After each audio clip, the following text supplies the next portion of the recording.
Unbelievable unbelievable नादरी महसूस ये हो रहा है बाज़ औक़ात कि शायद पूरी दुनिया ने कुछ ना कुछ सूंघा हुआ है या पूरी दुनिया ने नादरी कुछ ना कुछ पिया हुआ है, चूंकि ज़हनी मरीज लोग नादरी ऊपर आ रहे हैं। क्यों? तो क्या हुई? और नरेंद्र मोदी ये इलेक्शन जीत चुके हैं, उनकी पार्टी ये इलेक्शन तो जीत गई। एनडीए की बिहार में तारीखी कामयाबी हम ये नहीं कह सकते इत्तफाकिया है, ये इत्तफाकिया नहीं हुआ, इसके पीछे पूरी मनसूबाबंदी थी और तारीखी कामयाबी हुई है, इसमें कोई शक नहीं है। प्राइम मिनिस्टर मोदी को बिहार के इंतखाबात में और जो अंदाजे थे और लग रहा था कि राहुल गांधी जो कांग्रेस पार्टी और उनकी इत्तेहादी जमातों को लीड कर रहे थे वो कोई चमत्कार दिखाएंगे वहां पे बिहार में, लेकिन वो नहीं दिखा सके। ये और बात है कि राहुल गांधी ने और उनकी पार्टी ने हर तरह से कोशिश की, कभी बताने की कि कभी वोट चोरी का इल्जाम लगाया, कभी कुछ और कहा, कभी किसी मॉडल को लेकर आ गए और कहा कि जी ये ब्राजीलियन मॉडल है और ये भारत में वोट डाल रही थी।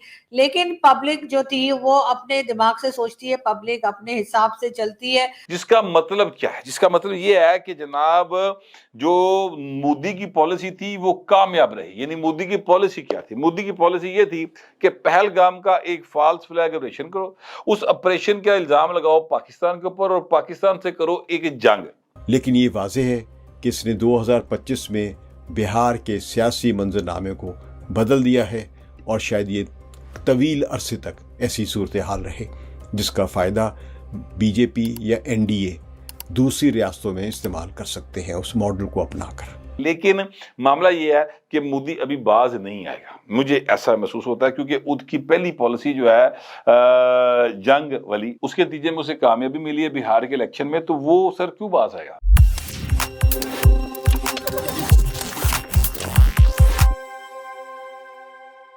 नमस्कार दोस्तों, स्वागत है आपके अपने धमाकेदार चैनल पर। दोस्तों, बिहार इलेक्शन में एनडीए की लैंडस्लाइड विक्ट्री ने जैसे ही सबको चौंकाया, पाकिस्तान मीडिया का दिमागी संतुलन सीधा हिल गया है। यानी सच में वहां पर क्या क्या बकवास चल रही है, आप सुनकर हैरान रह जाओगे। सब कुछ दिखाने वाले हैं अभी इसी वीडियो में। तो अगर वीडियो पसंद आए तो लाइक ठोक दीजिए, शेयर कर दीजिए और अपनी राय कमेंट में जरूर बताइए। ऐसी ही जबरदस्त खबरों के लिए हमारे चैनल को सब्सक्राइब करना मत भूलिएगा।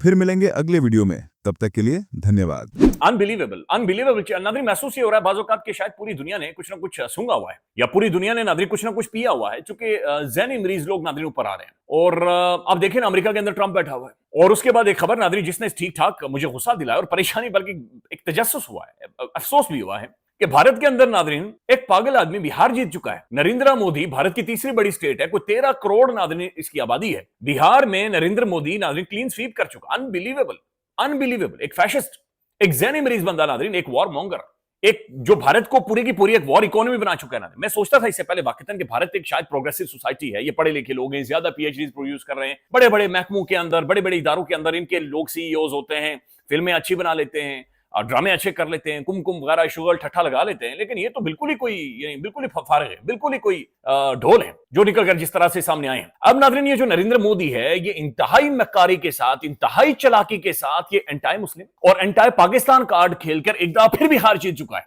मेरी कुछ भारतीय साथियों के साथ बातचीत हुई, भारत के जो साबिक सुप्रीम कोर्ट के जस्टिस है मोहतरम मार्कंडे काटजू साहब नादरीन, उनके साथ भी बात, वो सब सर खुजा रहे हैं, भाई ये हुआ क्या है? Unbelievable Nadreen.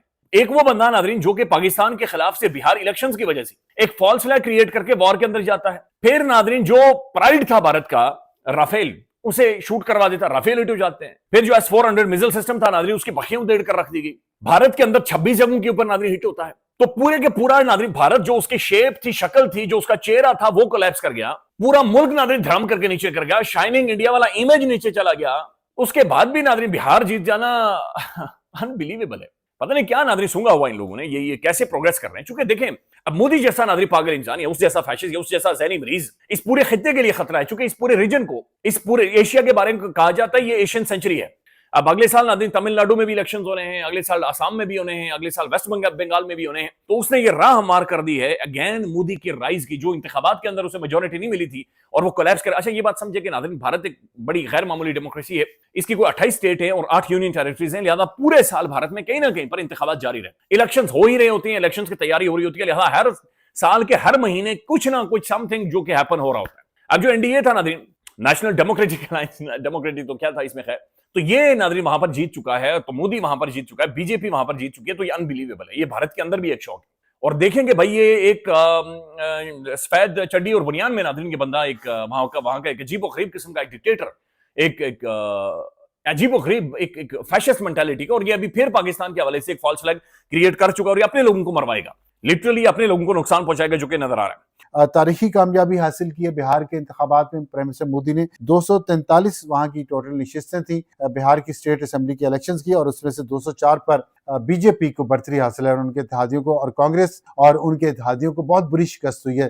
तारीखी कामयाबी मिली है मोदी साहब को, और उनकी जो स्ट्रेटजी थी, जो पॉलिटिकल स्ट्रेटजी थी, और उसके लिए उन्होंने पाकिस्तान के खिलाफ जंग को, पाकिस्तान के खिलाफ जंगी माहौल को उन्होंने इस्तेमाल किया बहुत अच्छे तरीके से, उसका उन्हें सियासी फायदा हासिल हुआ है। और अब लगता ये है कि शायद पाकिस्तान और इंडिया के दरमियान जो जंग के खतरात थे वो कम हो शायद, लेकिन जो एक सिनिक व्यू है वो ये कहता है कि मोदी साहब इससे बाज नहीं आएंगे, और अब बंगाल के इंतखाबात हैं बिहार के बाद, तो इसलिए यही टोन मोदी साहब की जारी रहेगी पाकिस्तान मुखालिफ, जिस पे वो वोट हासिल करते हैं और कामयाबियां हासिल करते हैं। और बिहार की इस कामयाबी के बाद मोदी साहब का कॉन्फिडेंस बहुत बढ़ गया, हौसला बढ़ गया है, और वो इसके जो उनको हर तरफ से एक मुश्किलात का सामना था, इंटरनेशनल लेवल पे भी, डोमेस्टिक लेवल पे भी सख्त तनकीद का निशाना बनाया जा रहा था मई की जंग के बाद, तो उस धचके में से अब वो लगता है कि बाहर निकल आएंगे। लेकिन क्या वो इस हौसले को, इस कामयाबी को इस खित्ते में अमन के लिए इस्तेमाल करेंगे या जंगी माहौल बनाए रखेंगे, इसका इंहिसार मोदी साहब पे है, जिनकी उम्र अब 80 साल के करीब होती जा रही है। आप लाख इल्जाम लगाइए, लाख कहिए कि जी जो कांग्रेस है वो बेहतर है और बीजेपी जो है वो बेहतर नहीं है भारत के लिए, पीएम मोदी ऐसे हैं वैसे हैं जैसे, लेकिन उनकी पब्लिक उनको चुन रही है। उनकी पब्लिक उनको इसीलिए चुन रही है क्योंकि उन्होंने यकीनन कुछ ना कुछ काम किया होगा। ठीक है, मैं मानती हूँ कि 100% कोई भी नहीं डिलीवर कर सकता, तो बीजेपी से भी 10 शिकायतें होंगी, लेकिन अगर कुछ ना कुछ उन्होंने अपनी पब्लिक के फायदे के लिए किया है तो इसी वजह से शायद पब्लिक दोबारा उनको बिहार इलेक्शन में भी जितवाती हुई दिखाई दे रही है। वरना भारत में तो कहीं पे कोई GHQ नहीं है, कहीं पे कोई ऐसा मसला नहीं है जिससे हम कहें कि इलेक्शन के रिजल्ट्स बदल गए। ये और बात है कि राहुल गांधी ने कई बार इल्जाम लगाए लेकिन राहुल गांधी साबित नहीं कर पाए, लेकिन अगर होता तो यकीनन वो साबित भी करते क्योंकि बहुत कोशिश कर रहे थे वो जीतने की। लेकिन बहरहाल एक बार फिर जो है वो अगर हम बिहार इलेक्शंस की तरफ आए तो बिहार इलेक्शंस में जो है बहुत सफाई के साथ या कह लीजिए बहुत क्लियरली जो है हम देख सकते हैं कि इस वक्त जो है वो बीजेपी की गवर्नमेंट और या बीजेपी और उनके साथ जो पार्टीज हैं वो साफ साफ जीतती हुई दिखाई दे रही हैं। और उस पे मेरे ख्याल है पाकिस्तान ने मुबारकबाद नहीं देनी है, लेकिन मैं तो मुबारकबाद देती हूँ कि पीएम मोदी को और उनकी टीम को और उनके साथ जो पार्टीज हैं उनको कि मुबारक हो कि आप बिहार इलेक्शंस जीत गए हैं। खत्म, bye bye, tata, goodbye, गया।